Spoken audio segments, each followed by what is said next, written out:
Alhamdulillahi Rabbil Alamin Alladzi ja'alana minal muslimin wal muhsinin wal mu'minin wal mustaghfirin was sajidin wal raki'in wat taibin. Asyhadu an la ilaha illallah wahdahu la syarika lah wa asyhadu anna Muhammadan abduhu wa rasuluhu la nabiyya ba'dah. Allahumma salli wa sallim ala nabiyyina wa maulana Muhammadin sallallahu alaihi wa sallama wa ala alihi wa ashabihi ajma'in.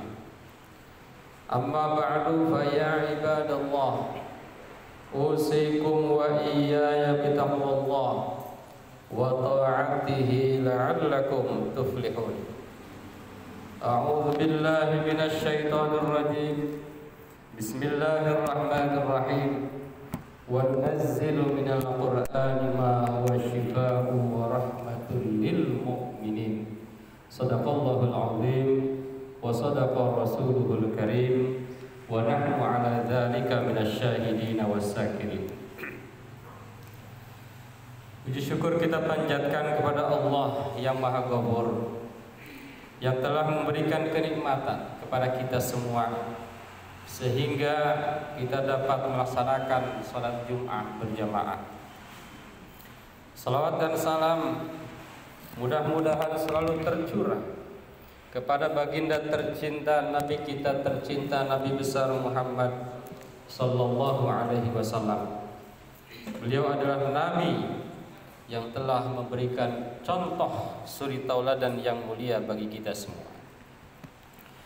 Hadirin jamaah Jumat yang berbahagia, pada kesempatan ini marilah kita semua berusaha untuk meningkatkan keimanan, ketakwaan kita kepada Allah Subhanahu wa taala dengan cara marilah kita selalu mencari solusi, yakni yang sesuai dengan tuntunan dan syariat Islam.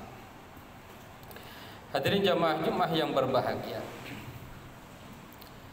Islam itu adalah agama yang sempurna. Oleh karena itu maka seluruh problem kehidupan itu solusinya ada di dalam Islam.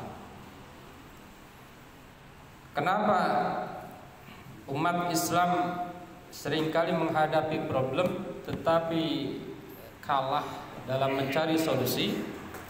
Jawaban yang paling tepat adalah umat Islam belum maksimal menjalankan tuntunan yang ada di dalam Islam. Hadirin jamaah Jumat yang berbahagia, berbagai problem kehidupan itu selesai solusinya dengan ajaran Islam. Misalnya problem yang disebut dengan ekonomi, ini selesai dengan ajaran Islam. Ada namanya zakat, infak, sedekah, bahkan ada wakaf. Namun demikian, penelitian yang dilakukan oleh ahli-ahli dalam bidang zakat, misalnya beberapa tahun lalu menyebutkan bahwa di Indonesia kalau umat Islam yang mampu membayar zakat, melaksanakan zakat di luar infak, di luar sedekah, di luar wakaf, maka dalam 1 tahun umat Islam akan mengumpulkan lebih dari 200 triliun. Namun dalam catatan tahun lalu, Badan Amil Zakat Nasional misalnya menyebutkan bahwa di Indonesia hanya terkumpul 10 triliun dalam 1 tahun. Itu yang dibukukan oleh Baznas, dan itu mencakup berbagai lembaga zakat di Indonesia. Ada dompet apa dan lain sebagainya. Itu masuk dalam catatan Baznas. Jadi dalam hal zakat ini belum maksimal. Belum lagi kalau ditambah infak sedekah. Ada lagi yang terbaru, wakaf. Bahkan boleh wakaf dengan uang. Ini mungkin belum populer di kalangan kita.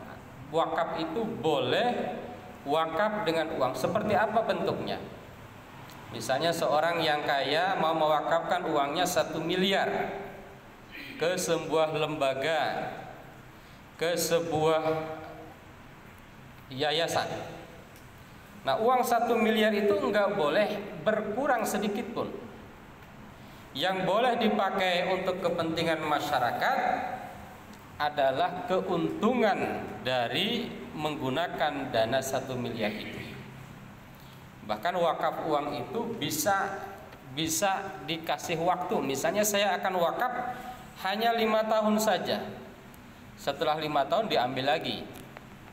Atau bisa wakaf seumur hidup. Atau bisa wakaf selama-lamanya. Nah, pengurus amil wakaf ini tidak boleh menggunakan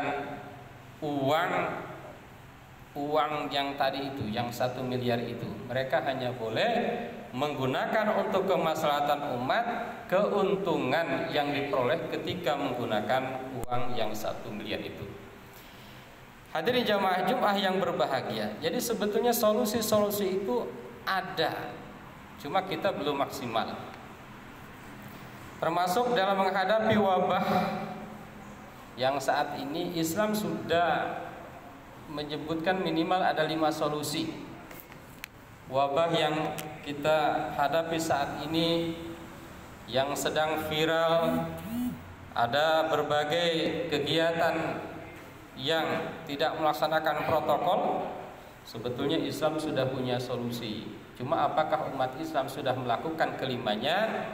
Wallahu a'lam. Kita tanya kepada kita masing-masing. Solusi yang pertama menghadapi wabah ini, yang pertama adalah akidah yang benar. Jadi umat Islam ini kalau mau menyelesaikan problem wabah ini, langkah utama dan yang pertama adalah akidah umat Islam ini harus kokoh. Walaupun langit rontok runtuh, apapun yang terjadi, akidah harus kokoh. Di mana akidahnya itu tidak ada sehelai pun daun yang jatuh dari satu pohon kecuali atas izin Allah Subhanahu wa ta'ala. Itu akidahnya harus kokoh. Ada lagi akidah tentang pengobatan, likulli da'in dawa'un fa idza usiba dawa'ud da'i bara'a bi idznillah. Akidah Islam menyebutkan bahwa setiap penyakit ada obatnya, termasuk penyakit yang disebabkan oleh wabah. Fa idza usiba dawa'ud da'i bara'a bi idznillah. Allah kalau udah mengizinkan sembuh, pasti sembuh. Itu harus ditanamkan di dalam diri kita. Ada lagi satu keterangan hadis yang mengatakan ma anzalallahu da'an illa anzalallahu syifa. Tidaklah Allah menurunkan penyakit apapun kecuali Allah menurunkan obat. Wa innallaha lam yanzil da'an illa wa anzalallahu syifa. Alimahu man alimahu wa jahilahu man jahilahu. Setiap penyakit ada obatnya, cuma ada yang tahu obatnya dan ada yang tidak.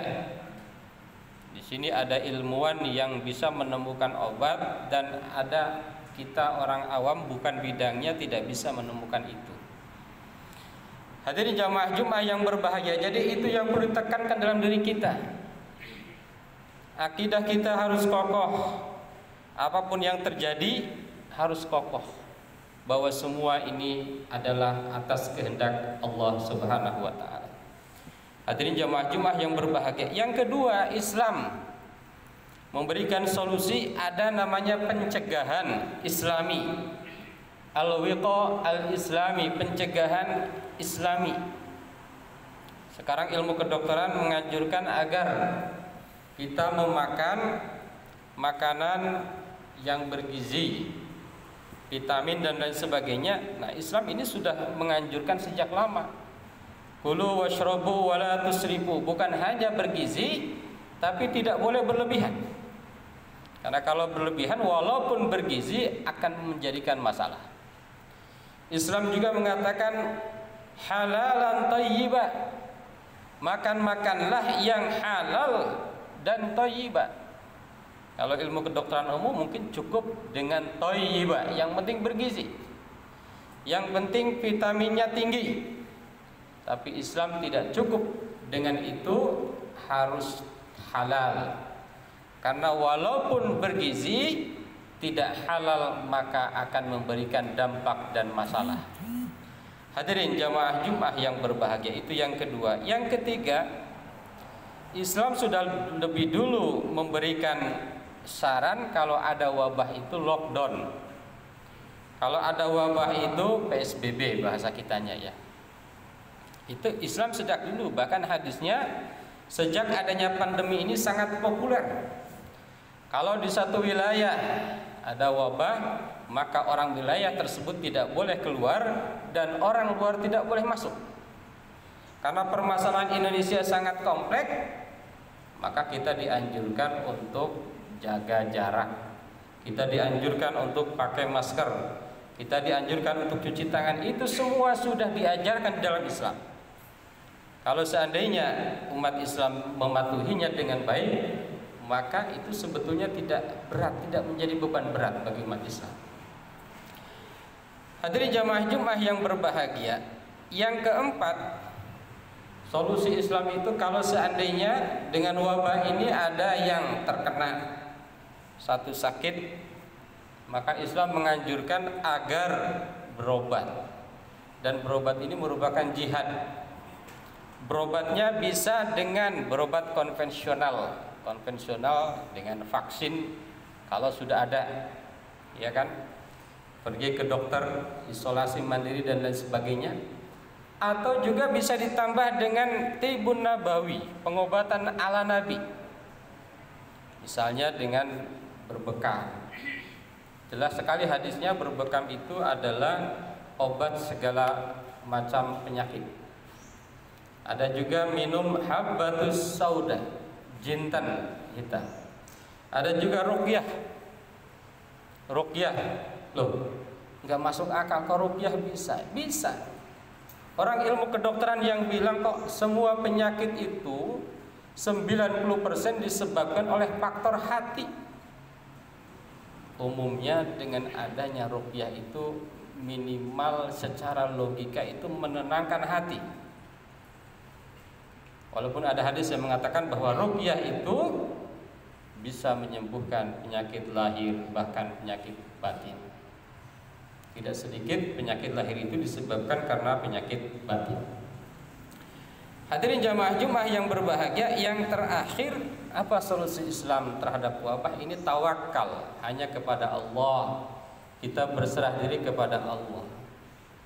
Kadang-kadang penyebab masalah itu karena kita kurang berserah diri kepada Allah. Terlalu khawatir. Padahal ada Allah Subhanahu wa taala yang menjaga kita. Padahal ada Allah Subhanahu wa taala yang menanggung kita. Kalau kita berusaha dengan benar sesuai dengan apa yang dianjurkan Islam, yang diajarkan Rasulullah SAW, maka insya Allah bukan hanya kesembuhan tetapi juga pahala dari Allah Subhanahu wa taala. Hadirin jamaah Jumat yang berbahagia, jadi hadis Rasul itu benar kalau kita berpegang pada Quran dan Sunnah, kalau kita berpegang kepada ajaran Islam, maka kita tidak akan menemukan masalah yang tidak ada solusinya. Mudah-mudahan ada manfaatnya. Barakallahu li wa lakum fil Qur'anil azim wa nafa'ana wa iyyakum bima fihi minal ayati wadh dzikril hakim. Aqulu qouli hadza astaghfirullahal azim.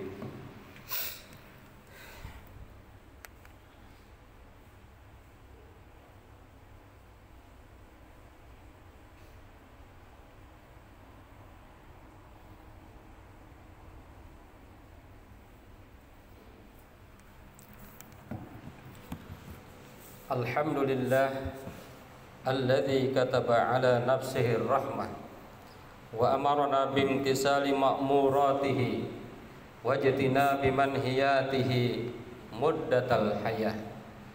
Asyhadu an la ilaha illallah وحده لا شريك له وأشهد أن محمدا عبده ورسوله إلى يوم القيامة اللهم صل وسلم على هذا النبي الكريم محمد وعلى آله وأصحابه أجمعين أما بعد فيا أيها الناس اتقوا الله حق تقاته واعلموا أن الله تعالى قد وعد لمن اتقوا بدخول الجنة وتوعد لمن عصاه بدخول جهنم مأواه إن الله وملائكته يصلون على النبي يا أيها الذين آمنوا صلوا عليه وسلموا تسليما وارض اللهم عن جميع الصحابة والقرابة لرسول الله أجمعين آمين يا الله يا رب العالمين اللهم اغفر للمؤمنين والمؤمنات والمسلمين والمسلمات الأحياء منهم والأموات اللهم أصلح ذات بينهم واجعل في قلوبهم الإيمان والحكمة وأوزعهم عهدك الذي آهدت إليهم واجعلنا منهم وأتنا بدولة الإسلام بهدايتك ورحمتك الواسعة وتقبل دعاءنا إنك أنت السميع العليم عباد الله إن الله يأمر بالعدل والإحسان وإيتاء ذي القربى وينهى عن الفحشاء والمنكر والبغي يعظكم لعلكم تذكرون واستغفروه إنه هو الغفور الرحيم